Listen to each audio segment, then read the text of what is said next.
그런즉 누구든지 그리스도 안에 있으면 새로운 피조물이라. 이전 것은 지나갔으니 보라 새 것이 되었도다.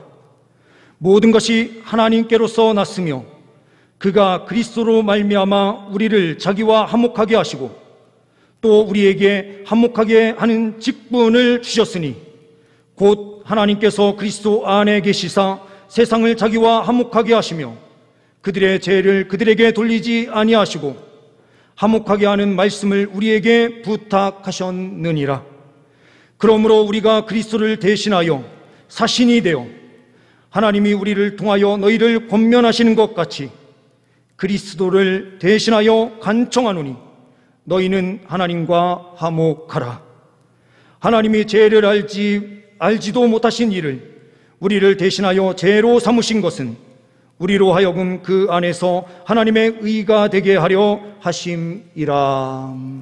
아멘. 벌써 12월이 되었습니다. 우리의 구원주이신 예수 그리스도를 바라보시며 힘있게 달려가시는 한 달, 주님께서 놀라운 은혜로 함께하여 주실 줄 믿습니다. 이 시간도 성령의 은혜로 우리 가운데 친히 임재하여 주셔서 만나주시고 하나님 말씀대로 살도록 또한 이끌어 주실 줄 믿습니다.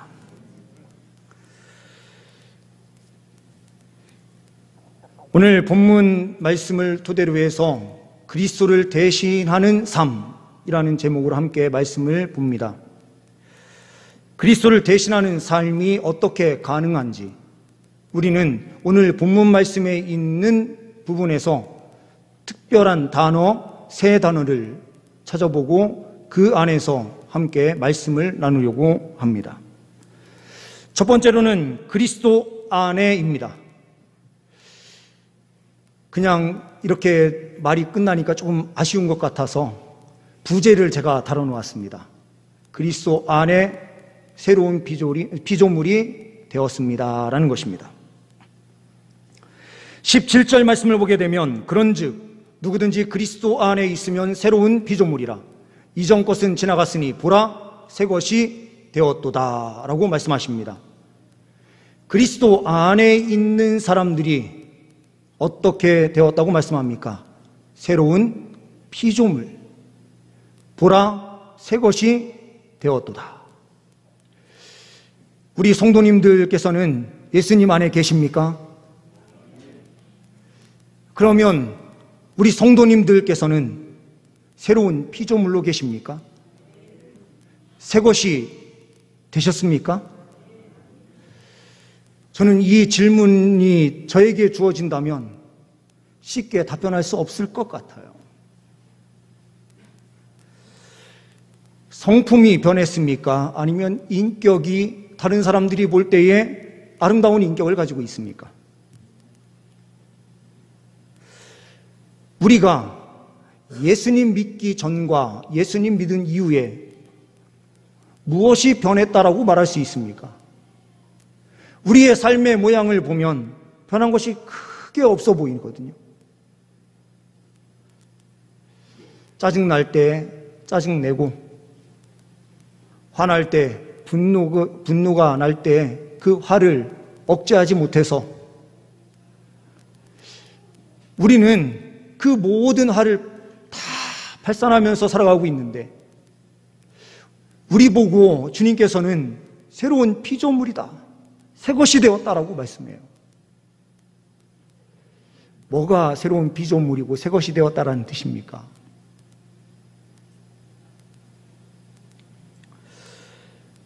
이 말씀은 관계의 변화예요.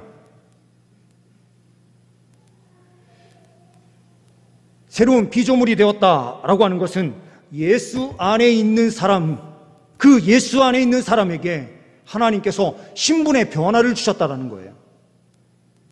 세상 사람들과 똑같은 존재처럼 겉모양은 그렇게 보일지 몰라도 우리의 신분 자체가 하나님의 자녀로 완전히 바뀌어졌다.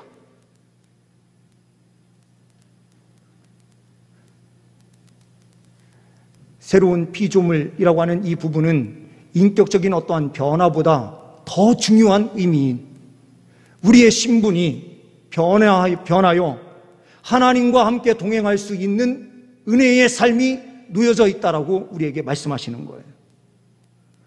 그러면 우리는 이렇게 또한 질문하실 수 있는 분들이 있으실 거예요. 그러면 새로운 피조물이 되었다라고 하는 것은 성품의 변화가 아니고, 아니면 그러면 도덕적인 삶도 마음대로 살아도 된다라고 하는 것이냐? 세상에 나아가서 하나님 말씀대로 산다라고 하는 이 측면이 그러면 도덕적 삶이 필요 없다는 의미냐? 그냥 막 살아도 되는 것이냐?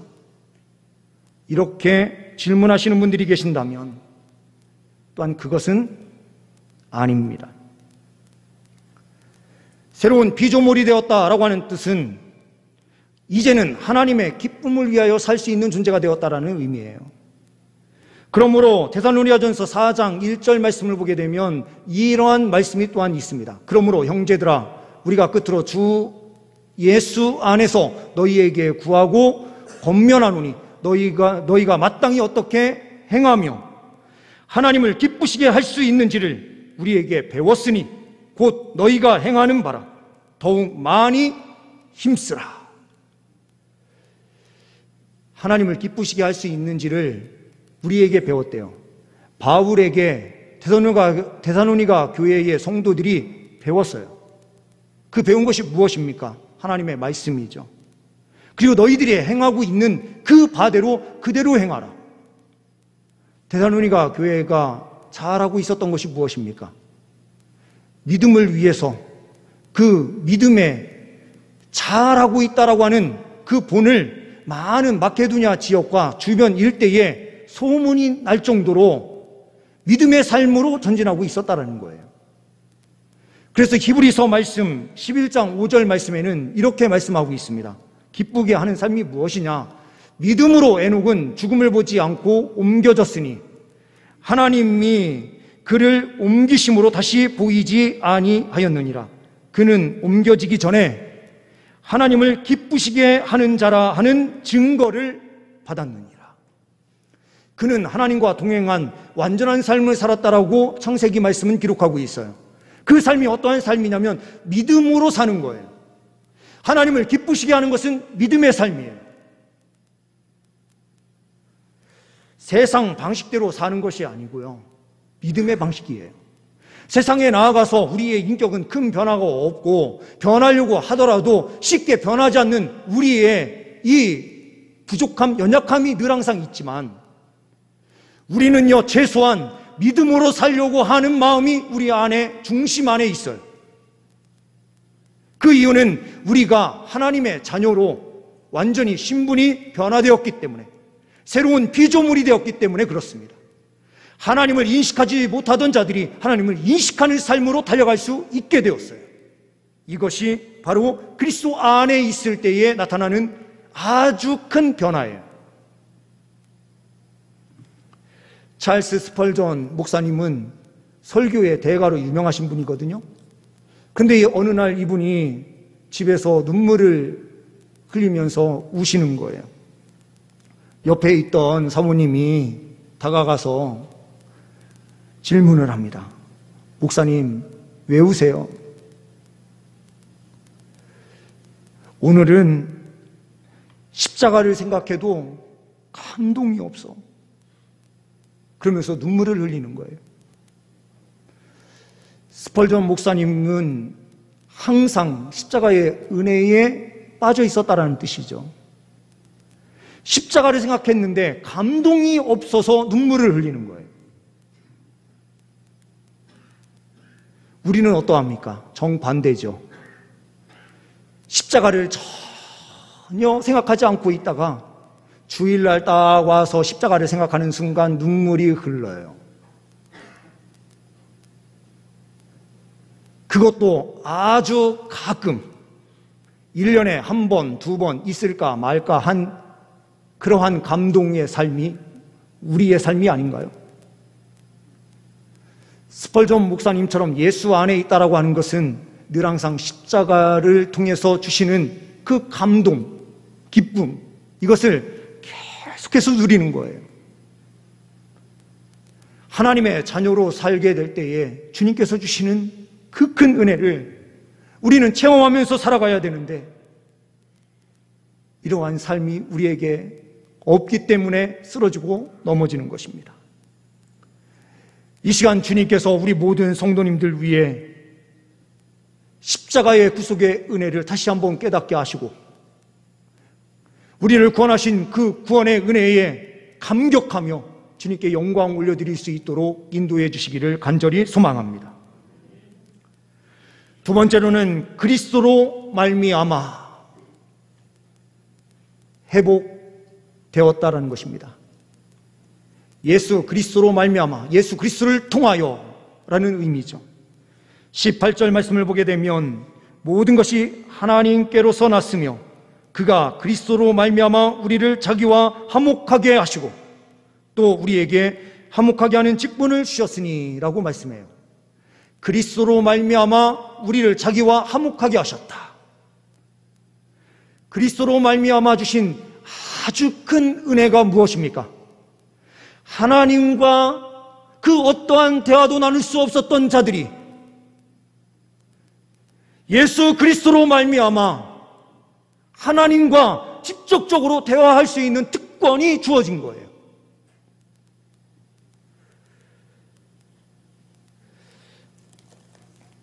로마서 5장 8절에서 10절 말씀을 보게 되면 이렇게 말씀하고 있습니다.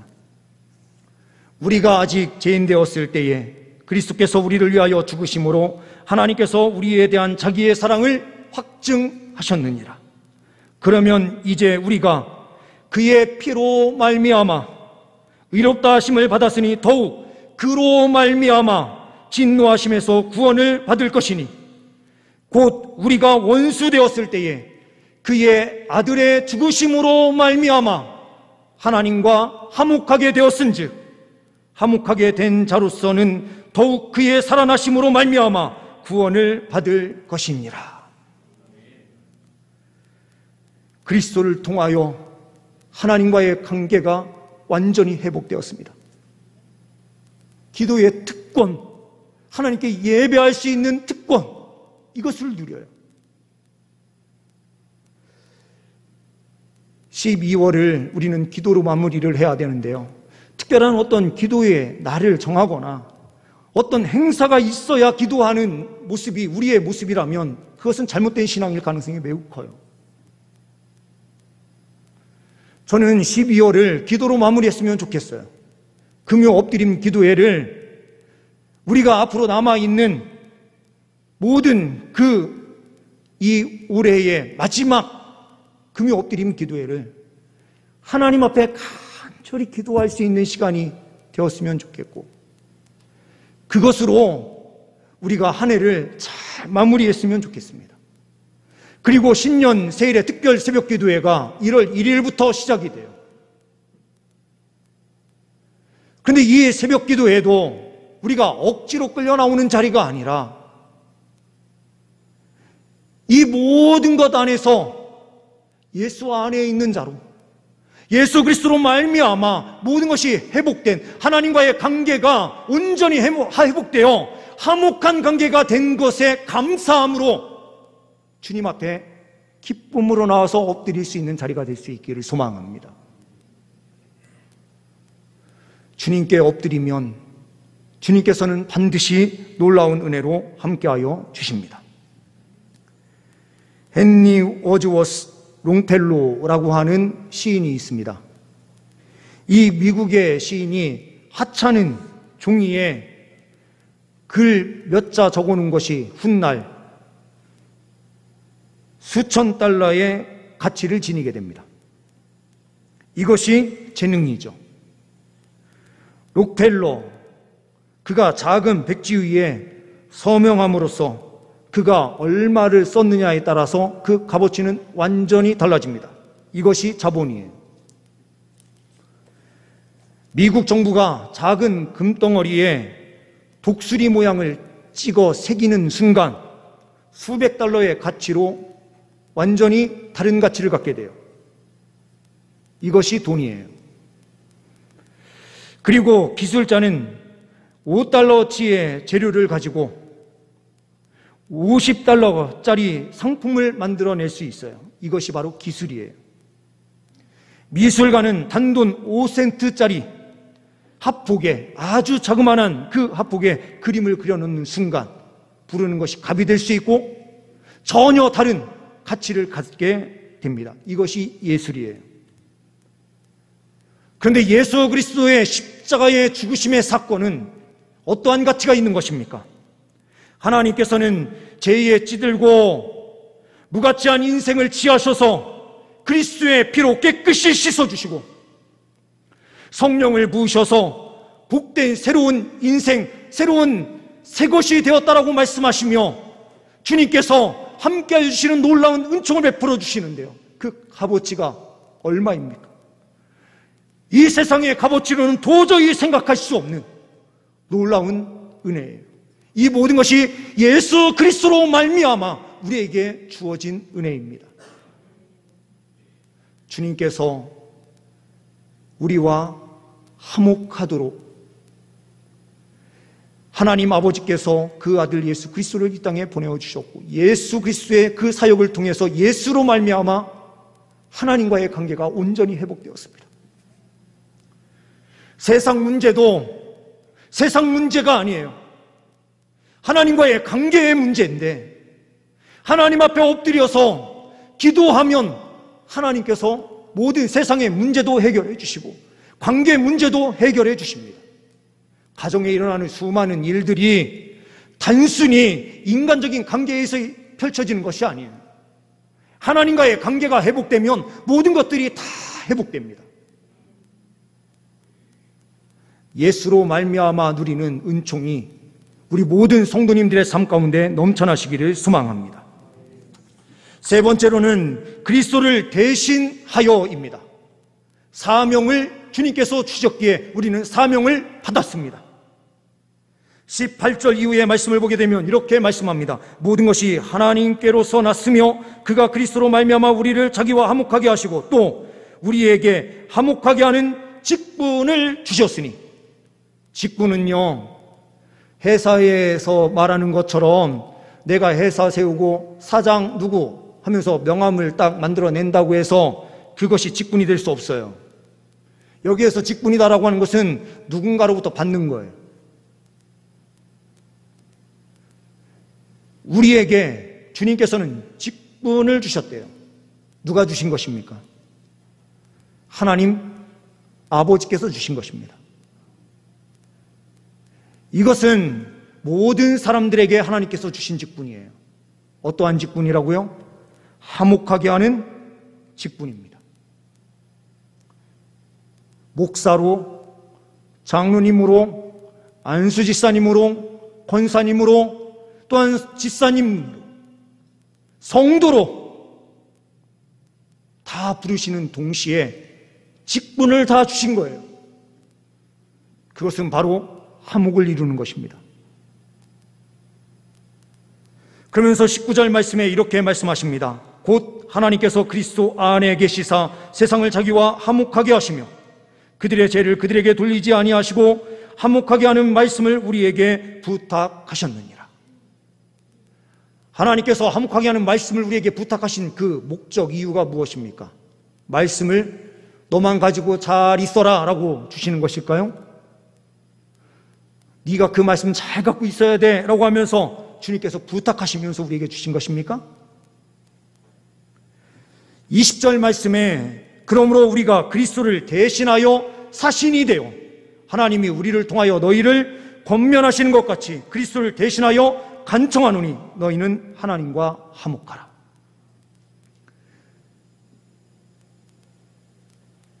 우리가 그리스도를 대신하여 사신이 되었대요. 외교관이 되었어요. 우리는 이 땅에 살고 있는데요, 무슨 외교관입니까? 외교관은 전혀 다른 나라에 가야만 외교관인데요. 우리가 예수 그리스도 안에서 예수 그리스도로 말미암아 변화된 것 중에 가장 큰 것이 무엇입니까? 하나님의 통치 아래에서 생활한다는 것이죠. 이것이 하나님의 나라죠. 그리고 우리는 저 천국이라고 하는 분명하게 존재하는 이렇게 동산교회 예배당이라고 하면 공간이 있는 정말 사람들이 모일 수 있는 장소인 것처럼 저 천국, 우리가 들어가서 돌아다닐 수 있는 곳, 아름다운 것이 분명하게 존재하는 땅, 천국이 바로 우리에게 주어진 거예요. 이 천국의 삶이 어떠한 삶인지 보여주게 하는 것이 우리의 역할인데요. 이것을 주님께서는 뭐라고 말씀하십니까? 외교관이 된 거다. 사신이 된 거야. 주님께서는 우리에게 이렇게 말씀하시는 거예요. 또한 우리는 잊지 말아야 될 것이 있죠. 외교관들은요, 자기 뜻대로 그 나라에 가서 마음대로 행하는 게 아니에요. 정부에서 대통령과 그 생각, 위의 생각이 무엇인지 정확하게 받아서 그것을 정확하게 전달하는 역할이 바로 외교관이 해야 할 일이에요. 외교관들과 이야기를 해보면 자기 생각이 크게 없어 보이는 그런 상황들이 많거든요. 그 이유가 뭐냐? 자기 생각을 가지고 일해서는 안 되는 거예요. 나라의 대표로 그 자리에 보내줬다면 나라의 일만 생각해야 되는 것이지 자기 생각을 해서는 안 되는 거죠. 우리 그리스도인들에게도 주님께서 똑같은 그 사명을 주신 거예요. 하나님 나라를 대표하는 자로 서 있어라. 그러므로 교회 공동체도 마찬가지예요. 세상을 향하여 천국 공동체가 어떠한 공동체인지 보여주는 곳이에요. 그러므로 우리 안에서 먼저 하나님과의 관계가 회복되고 사람과 사람 사이에서 화해가 이루어지고 서로 용서하고 자비를 베풀면서 달려갈 때에 주님의 사명을 온전히 감당하는 것입니다. 준비된 PPT 내용 하나 보시면은요, 우리가 잘 알고 있는 외나무 다리에서 두 마리의 염소가 만나서 치고받다가 이게 초등학교 2학년 감옥에 나오는 내용이거든요. 두 마리 다 물에 빠져서 허부적허부적 되는 내용으로 죽었다라는 걸 애들한테 말하기는 또 어려우니까 그 부분을 크게 설명을 하지 않아요. 딱 거기까지만 설명을 하거든요. 양보의 중요성에 대해서요. 근데 이와 같은 일이 한번 생겼습니다. 중세 시대의 대표적인 두 사람의 종교학자였던 루터와 쯔빙글리, 이 두 사람은 종교개혁, 하나님의 말씀을 어느 쪽으로 해석하고 보아야 되느냐, 성찬식과 여러 가지 부분을 어떻게 보아야 되느냐, 이 부분으로 치열하게 싸웠어요. 정말 치열하게 싸우다가 스위스의 한 교회에 함께 가게 돼요. 그 뒤에는 알프스 산맥에서 흘러나오는 그 만년설 그 물이 흐르는 조그마한 강이 하나 있는데요. 거기에 통나무가 딱 놓여져 있었던 거예요. 근데 정말로 두 마리의 염소가 이 상황과 똑같이 탁 올라가서 딱 대결할 것처럼 딱 그러는 거예요. 그런데 한 마리가 그 통나무에 딱 주저앉는 거예요. 그러니까 한 마리가 그 주저앉아 있는 염소를 밟고 넘어가요. 그리고 일어나서 염소가 가는 겁니다. 그걸 보고 진리를 깨달았어요. 우리가 별것 아닌 거 가지고 치열하게 싸우면서 이렇게 하는 것이 하나님의 뜻대로 맞는가라고 생각하면서 이들이 전혀 다른 신학으로 접근하기 시작해요.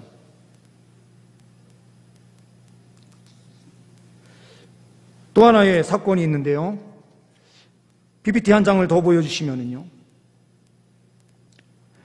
가운데 울고 있는 옷 하나 입지 않은 한 아이가 있습니다. 이 아이가 판티 킴푹이라고 하는 베트남 사람인데요. 1972년 6월 8일 사이공에서부터 약 40km 정도 떨어져 있는 한 마을에 살고 있었던 이 가정에 미군 폭격기가 지나가면서 폭탄을 떨어뜨린 거예요. 그 폭탄이 떨어지면서 이 아이의 옷에 불이 붙었어요. 바깥으로 뛰어나와가지고 옷을 막 벗고 막 해서 했지만 그는 화상을 심하게 입어가지고요. 땀샘이나 이런 샘도 다 막혀서 땀을 흘릴 수 없는 그런 상황 가운데 치료하기 위해서 병원에서 치료를 계속하는데 그 기간이 엄청나게 길었어요. 지금 보이시는 그 사진 촬영한 분이 사진을 들고 있는 그 흰색 머리 하고 있는 남자분이 AP통신 사진기자인 릭 우트입니다. 이 사람이 저 광경을 보고 사진으로 찍어서 전 세계의 신문으로 해서 나가게 되는데요. 이게 엄청난 방향을 일으키게 돼요. 전쟁이 어린 아이들, 무고한 아이들까지 처참하게 만들 수 있다라고 하는 이 부분을 명확하게 보게 한 하나의 사진이었던 거예요. 그래서 그 다음에 이 사람은 플리처상을 시상하거든요. 근데 이 사람이 지금 우크라이나 전쟁 가운데 있기 때문에 저 사진을 들고 교황에게 전달하기 위해서 서서 사진을 찍은 겁니다. 어떤 퍼포먼스가 필요했던 것 같아요. 미국과 러시아를 중심으로 한 전 세계가 어떻게 보면 양분되어 있는 이런 상황에서 중재 역할을 하는 사람으로 교황을 찾아간 것이 아닌가 싶어요. 그런데 이 사람이 폭격을 맞은 이후에 치료하는 이 과정이 정말 어려웠는데요. 20살 때에 한 목사님이 찾아와서 전도를 한 거예요. 그 전도하는 그 전도에 예수님을 믿게 돼요. 그 전까지는요, 치료하면서 그 안에 분이 가득했어요. 미군에 대한 그 악감정. 그리고 왜 나만 삶이 이래야 되나? 라고 하는 수많은 감정들. 이것으로 어찌 해야 될 바를 모르는 상황 가운데 있었거든요. 그런데 예수 그리스도를 믿는 순간 성령의 은혜가 그 안에 임하니 평안이 찾아오고요. 가장 먼저 사라진 것이 바로 그 분노하던 마음, 미군에 대한 그 악감정이 다 사라지기 시작한 거예요. 그리고 자기 스스로 안에서도 이것이 뭔가라고 생각했던 그 모든 것들도 다 치료되고 회복되기 시작한 것입니다. 그래서 이 사람이 지금도 이 전도자의 역할을 하고 있는 거예요. 우리가요, 하나님께서 맡기신 사신으로 그리스도 대신에 그 삶을 보여줌으로 외교관의 역할을 이 시대에 감당하는 자로 세워졌다면 가장 먼저 나타나야 될 것이 무엇이냐? 하나님과의 관계가 회복된 것처럼 사람과의 관계를 회복시켜 나가야 된다는 겁니다. 근데 이것은 우리의 능력으로 안 돼요. 예수 그리스도의 사역을 우리가 분명하게 이해하고 믿고 우리가 예수 안에 있다라고 하는 사실, 예수로 말미암아 우리에게 그 모든 특권이 주어졌다라고 하는 이 분명한 사실을 인식해야만 우리는 사신의 삶, 하나님께서 말씀하시는 예수 그리스도의 복음을 증거할 수 있는 자리까지 나아갈 수 있어요. 하나님 나라의 공동체가 어떠한지, 천국 공동체가 어떠한지 세상에 밝히 보여줄 수 있는 그 유일한 그 방법, 그것은 바로 예수 안에 있고 예수로 말미암아로 가능한 것입니다. 예수 그리스도의 십자가의 죽으심, 나를 위한 죽으심, 주님의 살아나심이 나를 위한 살아나심이다라고 하는 사실을 분명하게 인식하고 끝까지 믿음으로 달려갈 때에 하나님께서 기뻐하시는 삶을 살아가게 되는 줄 믿습니다. 그러한 삶을 사시는 모든 주의 백성들 되시기를 간절히 소망합니다. 축도 이후에 공동회로 함께 모입니다. 기도하십니다. 하나님 아버지 감사합니다. 우리에게 예수 안에 거할 수 있는 특권, 하나님의 자녀로 살게 하여 주시니 감사합니다. 그리스도로 말미암아 하나님과의 관계가 온전히 회복되어 기도의 특권, 예배자의 특권을 누리게 하여 주시니 감사합니다. 주님과 깊은 교제를 갖고 하나님의 뜻을 알게 하시고 우리의 모든 것을 주께 아릴 때에 주님께서 응답의 은혜로 함께하여 주옵소서. 우리의 모든 삶을 통하여 화목을 이루게 하시고 세상 가운데 주님께서 말씀하신 외교관의 역할, 사신의 역할을 온전히 감당할 수 있도록, 그리스도를 대신한 삶을 온전히 살아갈 수 있도록 인도하여 주옵소서. 주님께 감사 영광 올려드리오며 우리 주 예수 그리스도의 이름으로 기도하옵나이다. 아멘.